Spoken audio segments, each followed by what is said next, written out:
সংবিধানে প্রধানমন্ত্রীর ক্ষমতাটাকে ডিফাইন করা দরকার, যেন তিনি ওয়ান ম্যান শো না হন, তিনি যিনি নিজেকে সর্বশক্তিমান না করেন, তিনি যিনি নিজেকে অমনিপোটেন্ট না মনে করেন।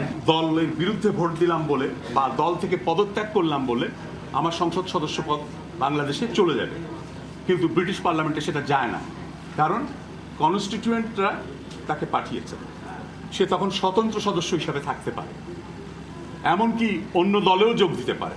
উচ্চকক্ষ নিম্নকক্ষ কনস্টিটিউশনে থাকবে কিনা, পার্লামেন্টারি ব্যালেন্স, যে একটা কনসেপ্ট তিনি রেজ করেছেন, আমি অপোজ করছি এটা এই জন্য, তাহলে পলিটিক্যাল পার্টির কম্পিটিটিভনেসকে উনি নষ্ট হয়ে যাবে।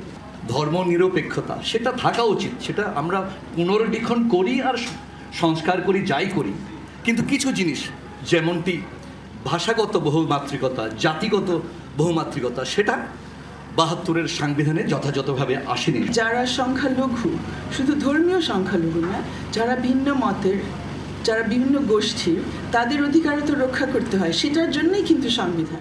পঞ্চদশ সংশোধনীটা একটা ভয়ানক সংশোধনী, এটার মাধ্যমে আমাদের সংসদকে চরমভাবে কলুষিত করা হয়েছে। যে পঞ্চদশ সংশোধনীর মাধ্যমে সংবিধানের 1/3 পরিবর্তন করা হয়েছে, এটা সম্পূর্ণ অসাংবিধানিক এবং একই সাথে ওই এক সংসদ আরেক সংসদের হাত পা বেঁধে দেওয়া কোনোভাবেই গ্রহণযোগ্য নয়। যদি গণতন্ত্র ঠিক থাকে, ভোটাধিকার যদি ঠিক রাখা যায়, অন্য সব সমস্যার সমাধান হবে। I do agree with him.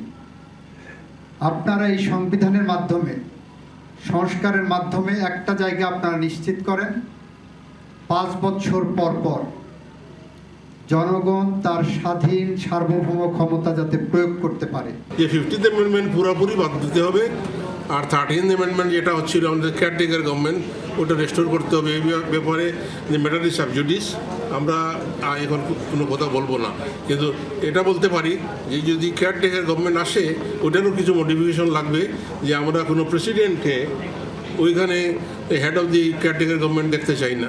A political settlement between the parties